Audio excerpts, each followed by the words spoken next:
Welcome to Pratap classes. दोस्तों, Pratap classes के YouTube channel पर आपका स्वागत है। आज है 12 अप्रैल 2025 और 12 अप्रैल 2025 के जितने भी इंडिया और वर्ल्ड के जो करंट अफेयर्स के क्वेश्चन बनते हैं, आज उनका अपने डिस्कशन करेंगे। पूरा वीडियो ध्यान से देखना और लास्ट में आपसे क्वेश्चन पूछूंगा जिनके जवाब आपको कॉमेंट बॉक्स में देना होगा।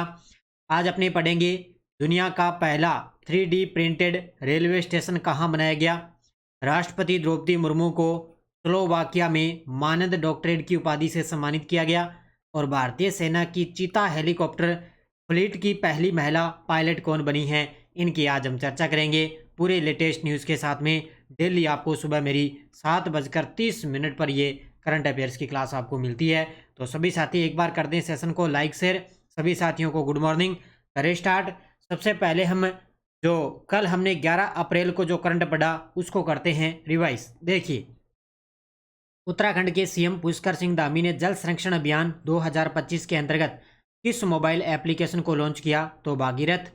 कौन सा माउंट एवरेस्ट के बेस कैंप तक ट्रैकिंग करने वाली पहली नेत्रहीन महिला बने जा रही है? वह है छोजिन अंगमो। 5 अप्रैल 2025 को 62वें राष्ट्रीय समुद्री दिवस के अवसर पर राष्ट्रीय समुद्री वरुण पुरस्कार से किसे सम्मानित किया गया? राजेश उन्नी को। भारत का पहला एजेंटिंग एआई हैकथॉन जिसे टच vantage.ai ने ट्रू एआई के सहयोग से आयोजित किया, किस कार्यक्रम के दौरान ये आयोजित किया गया? तो एजेंटिक एआई वीक के आयोजन के दौरान। भारतीय प्रबंधन संस्थान अहमदाबाद ने वैश्विक विस्तार की दिशा में किस देश में अपना पहला विदेशी कैंप स्थापित करने की घोषणा की? संयुक्त अरब अमीरात में। 7वां पोषण पखवाड़ा 2025 का उद्घाटन किसके द्वारा किया गया? श्रीमती सवित्री ठाकुर के द्वारा। और भारत ने किस देश के साथ 26 राफेल मरीन लड़ाकू विमानों की खरीद के लिए 63,000 करोड़ के अंतर सरकारी समझौते को मंजूरी दी? तो वो दी है फ्रांस के साथ। ये थे कल के क्वेश्चनों का रिवाइज हमने कर लिया। टेस्ट आपको मिल जाता है 2025 की जो अपनी वार्षिक करंट की टेस्ट सीरीज है, मात्र 50 रुपये के अंदर। इसमें डेली टेस्ट मिल जाता है और डेली पीडीएफ आपको मिलती है। कई साथी पूछते हैं भी सर डेली क्लास की पीडीएफ कहाँ मिलती है? तो पीडीएफ आपको ऐप के अंदर मिलती है। वीकली टेस्ट मिलता है, मंथली टेस्ट आपको मिल चुका है, मंथली क्लास आपको यूट्यूब पर और मंथली पीडीएफ आपको मिल चुकी है। तो अच्छे तरीके से पढ़ो, मेहनत करो और लगातार आपको मेरी क्लासें मिलती रहेगी। करें स्टार्ट आज की क्लास। और आज आपको बताया जेल प्रहरी का एग्जाम भी है, 2 पारियों के अंदर एग्जाम है, तो उसके अंदर आज अपने देखेंगे शाम को एक साथ क्लास में पढ़ेंगे भी करंट अफेयर्स के कितने प्रश्न आए और कहाँ कहाँ से कौन सा प्रश्न आया है, अच्छे तरीके से अपने ध्यान करेंगे। पहला क्वेश्चन देखो आज की क्लास का। राष्ट्रपति द्रौपदी मुर्मू को किस विश्वविद्यालय द्वारा मानद डॉक्टरेट की उपाधि से सम्मानित किया गया है? अब आपको कल परसों मैंने एक क्वेश्चन करवाया था कि पुर्तगाल की यात्रा पर रही थी पहले स्लोवाकिया और पुर्तगाल की यात्रा पर रही थी राष्ट्रपति द्रौपदी मुर्मू। उनको सिटी ऑफ ऑनर से सम्मानित भी किया गया था, पहले पुरस्कार मिला। लेकिन अब एक विश्वविद्यालय है जिसके द्वारा राष्ट्रपति द्रौपदी मुर्मू को मानद डॉक्टरेट की उपाधि से सम्मानित किया, तो वो विश्वविद्यालय है कॉन्स्टेंटाइन द फिलोसोफर यूनिवर्सिटी। ये कहाँ पर है? स्लोवाकिया में। कहाँ पर है ये? स्लोवाकिया की यूनिवर्सिटी है जिसने मानद डॉक्टरेट की उपाधि से सम्मानित किया है। देखो, सम्मान प्रदान करने वाला संस्थान है Constantine the Philosopher University, Nitra Slovakia की है। इसने ये सम्मान दिया है राष्ट्रपति जी को। इस अवसर पर राष्ट्रपति द्रौपदी जी मुर्मू स्लोवाकिया और पुर्तगाल की 4 दिवसीय राजकीय यात्रा का अंतिम दिन रहा, तभी उनको सम्मानित किया गया। यह सम्मान उनके उल्लेखनीय सार्वजनिक सेवा कार्य, सामाजिक न्याय के प्रति प्रतिबद्धता तथा शिक्षा, महिला सशक्तिकरण और सांस्कृतिक संरक्षण के समर्थन के लिए उनको ये पुरस्कार दिया गया है। तो जिसको अच्छे तरीके से याद रखना, क्योंकि अपने भारतीय शख्स को कहीं विदेशी अगर पुरस्कार मिल जाए तो वहाँ पर एग्जाम के अंदर प्रश्न पूछा जाता है। तो अच्छे तरीके से याद कर लेना इसको। स्लोवाकिया और पुर्तगाल की यात्रा पर रही थी, 4 दिवसीय राजकीय यात्रा पर रही थी राष्ट्रपति द्रौपदी जी मुर्मू। कैप्टन श्रद्धा हाल ही में किस क्षेत्र में भारत की पहली महिला बनी है? श्रद्धा, कैप्टन श्रद्धा है, ये देखो आपके सामने तस्वीर में हिमाचल प्रदेश की रहने वाली, कहाँ की? हिमाचल प्रदेश की रहने वाली कैप्टन श्रद्धा। तो इन्होंने चीता हेलीकॉप्टर फ्लीट की पहली महिला पायलट ये बन चुकी है। तो उत्तर क्या हो जाएगा? ऑप्शन नंबर सी बहुत ही महत्वपूर्ण है, क्योंकि भारत की पहली महिला बनी है कैप्टन श्रद्धा। चीता हेलीकॉप्टर फ्लीट की पहली महिला ये पायलट बन चुकी है। तो कैप्टन श्रद्धा भारतीय सेना की चीता हेलीकॉप्टर फ्लीट की पहली महिला पायलट बन चुकी है। उन्होंने लेफ्टिनेंट कर्नल KS भल्ला के साथ हेलीकॉप्टर को पायलट किया, हेलीकॉप्टर को मतलब पायलट किया। और श्रद्धा 2020 में सेना में शामिल हुई थी और 2023 में उन्होंने उड़ान की शुरुआत है, यानी कि ये 2020 के अंदर सेना में शामिल हो चुकी थी और 2023 में उन्होंने उड़ान की शुरुआत की। और अब वो चीता हेलीकॉप्टर है फ्लीट है उसकी पहली महिला ये पायलट है बन चुकी है। कहाँ की रहने वाली है? हिमाचल प्रदेश की। दुनिया का पहला 3D प्रिंटेड रेलवे स्टेशन कहाँ बनाया गया है? लगा लो भाई स्टार, क्योंकि 3D प्रिंटेड की बात आती है तो एग्जाम के अंदर प्रश्न आता है।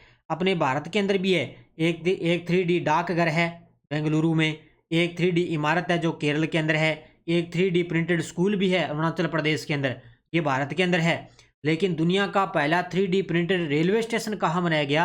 तो ये बनाया गया, ध्यान रखना, अरीदा सिटी जापान के अंदर। ऑप्शन नंबर सी होगा इसका उत्तर। अरीदा सिटी है जापान के अंदर, जहां पर दुनिया का पहला 3D प्रिंटेड रेलवे स्टेशन बनाया गया है। 3D प्रिंटेड रेलवे स्टेशन स्थान याद रखना, अरीदा सिटी, वाकायामा प्रीफेक्चर जापान के अंदर। स्टेशन का नाम है आत्सु सीमा स्टेशन। क्या नाम है? आत्सु सीमा स्टेशन। निर्माता है वेस्ट जापान रेलवे कंपनी। निर्माण साझेदार सेरेंडिक्स, एक 3D कंस्ट्रक्शन टेक्नोलॉजी फर्म है, वो इसके साथ निर्माण साझेदारी है।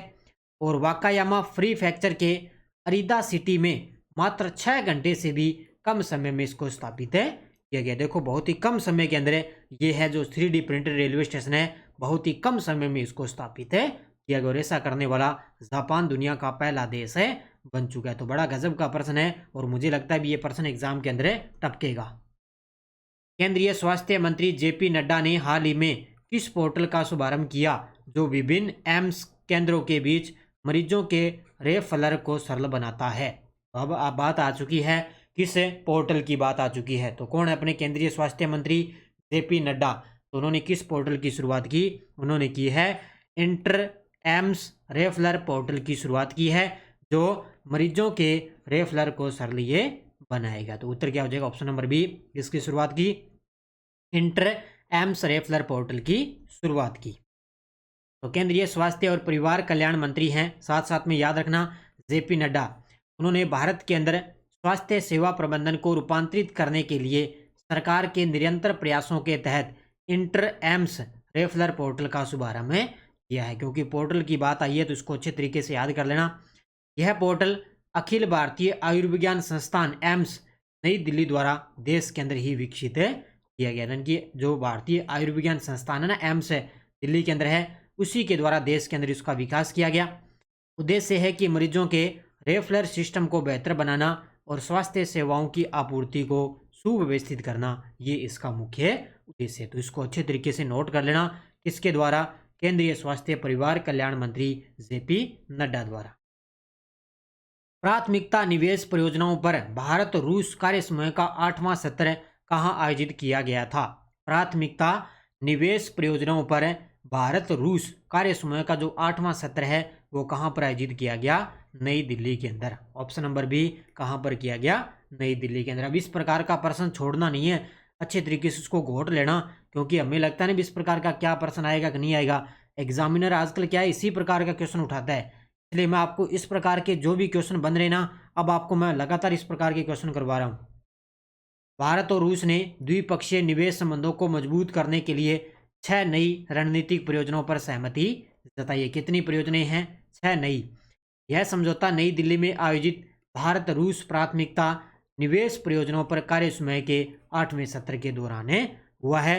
और इसकी सह अध्यक्षता अमरदीप सिंह भाटिया भारत की तरफ से और व्लादिमीर इलीचेव रूस की तरफ से इन्होंने इसके अंदर अध्यक्षता की थी। अब ज़्यादा इसके बारे में पढ़ने की जरूरत नहीं भी क्यों समझौता हुआ, प्रश्न अपने लिए इतना ही आएगा भी भारत और रूस के बीच में कार्यसमूह के 8वें सत्र की बैठक कहाँ हुई थी? नई दिल्ली के अंदर। इतना ही प्रश्न आएगा एग्जाम के अंदर।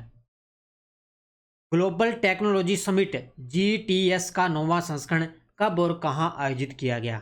तो ग्लोबल टेक्नोलॉजी समिट हो रहा है वर्तमान में, अभी भी चल रहा है जो GTS, तो इसका 9वां संस्करण है वो 10 से लेकर 12 अप्रैल 2025 नई दिल्ली के अंदर। तो आज 12 अप्रैल है, तो आज 10 से लेकर 12 अप्रैल 2025 नई दिल्ली के अंदर ग्लोबल टेक्नोलॉजी समिट GTS का 9वां संस्करण चल रहा है। तो ग्लोबल टेक्नोलॉजी समिट का 9वां संस्करण जो विदेश मंत्रालय, भारत सरकार और कार्नेगी इंडिया द्वारा संयुक्त रूप से इसका आयोजन किया जा रहा है। दो संस्थाएं हैं, एक तो विदेश मंत्रालय भारत सरकार और एक है कार्नेगी इंडिया द्वारा संयुक्त रूप से 10 से 12 अप्रैल 2025 नई दिल्ली में। और ये इस बैठक की थीम क्या है? संभावना, जिसका अर्थ है संभावनाएं। इसी के साथ GTS 2025 उभरती हुई तकनीकों की भूमिका पर चर्चा की गई है। याद रखना इसकी कौन सी थीम है? संभावना। संभावना है भी, इतना हम कुछ कर सकते हैं। तो ये कहां पर है? नई दिल्ली के अंदर। केंद्रीय मंत्रिमंडल ने प्रधानमंत्री कृषि सिंचाई योजना के तहत किस उप योजना को मंजूरी दी है? केंद्रीय मंत्रिमंडल ने प्रधानमंत्री कृषि सिंचाई योजना के तहत किस उप योजना को मंजूरी दी? तो वो दी है कमान क्षेत्र विकास और जल प्रबंधन का आधुनिकीकरण। ऑप्शन नंबर 1 किसको दी है? कमान क्षेत्र विकास और जल प्रबंधन का आधुनिकीकरण को ये उप योजना है जिसको मंजूरी दे दी है। इससे पहले प्रधानमंत्री कृषि सिंचाई योजना तो है ही है, इसी के अकॉर्डिंग ये चलेगी अब उप योजना। Option number 1। देखो पूरी डिटेल। प्रधानमंत्री मोदी की अध्यक्षता में केंद्रीय मंत्रिमंडल ने प्रधानमंत्री कृषि सिंचाई योजना के अंतर्गत एक नई उप योजना जिसका नाम है कमान क्षेत्र विकास और जल प्रबंधन का आधुनिकीकरण यानी कि MKDWM को मंजूरी दी जा चुकी है। तो ये कमान क्षेत्र विकास और जल प्रबंधन का आधुनिकीकरण, इस उप योजना को मंजूरी दी जा चुकी है। इस पहल के लिए 2025-26 के लिए कुल 1600 करोड़ का बजट आवंटित किया गया, यानी कि जो अब की बार बजट पेश हुआ सेंटर के अंदर है, तो 2025-26 के लिए टोटल इसका 1600 करोड़ का बजट आवंटित किया गया है। तो किसकी है ये? प्रधानमंत्री कृषि सिंचाई योजना के एक इसी के अकॉर्डिंग एक नई उप योजना शुरुआत की गई है। अब देखो आपके सामने वन लाइनर करंट क्या है। पहला पॉइंट याद रखना है कि नीलम दुगाना नेपाल राष्ट्र बैंक की कार्यवाहक गवर्नर नियुक्त हो चुकी है। और कल मैंने वर्तमान में कौन क्या ताज़ा अपडेट के साथ में अप्रैल तक मैंने क्लास आपको दे दी है, उसको अच्छे तरीके से पढ़ लेना, क्योंकि महीने टू महीने में आपको वर्तमान में कौन क्या नई अपडेट आपको मैं दे रहा हूँ। तो कल मैंने लाइव क्लास ली थी, उसको देख लेना। ADB ने 2025 में भारत की अर्थव्यवस्था 6.7% की वृद्धि का अनुमान लगाया है।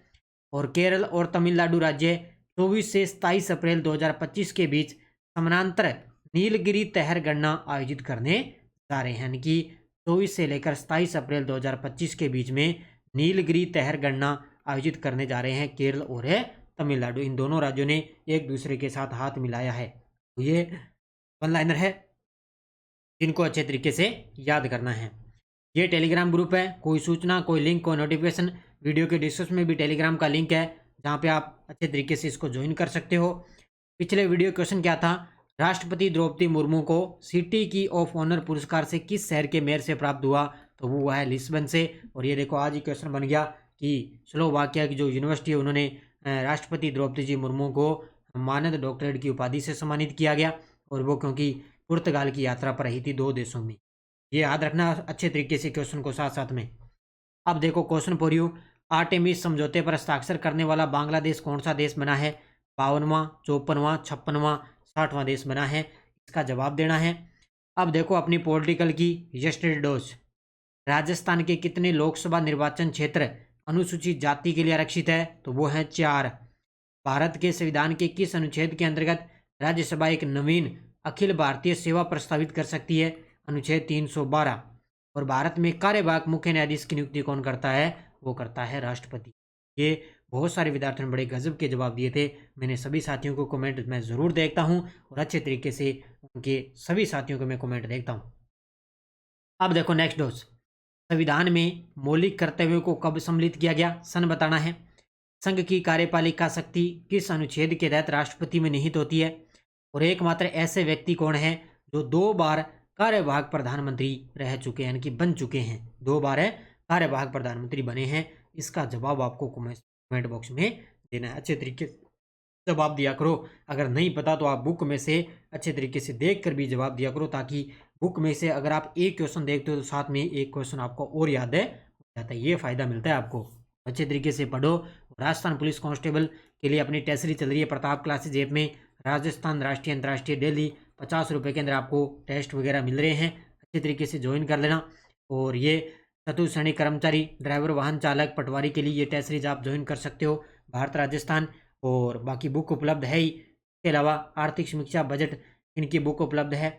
और फर्स्ट ग्रेड की मिशन 1.0 ये भी बुक बाजार के अंदर है उपलब्ध है। इसके एक दो तीन टॉपिक बचे हैं, वो मैं आपको धीरे धीरे कंप्लीट करवा दूंगा। इस रिवीजन मैंने करवा दिया, बस 2-3 टॉपिक बचे, जैसे युद्धाभ्यास है, एक सम्मेलन है, मुख्य टॉपिक बचे हैं। ठीक है, तो अच्छे तरीके से पढ़ो, मेहनत करो और जाते जाते वीडियो को लाइक शेयर करते रहना। आज जेल परेड का एग्जाम है, तो अपने शाम को एक साथ चर्चा करेंगे भी इसके अंदर कौन कौन से करंट के प्रश्न है पूछे गए हैं, कौन कौन से कहाँ से किस महीने से करंट का प्रश्न है आ चुका है। तो अच्छे तरीके से पढ़ो, मेहनत करो। और ये डेली वाली करंट की टेस्ट सीरीज आप जरूर ज्वाइन कर लेना, इसमें बहुत फायदा मिलता है।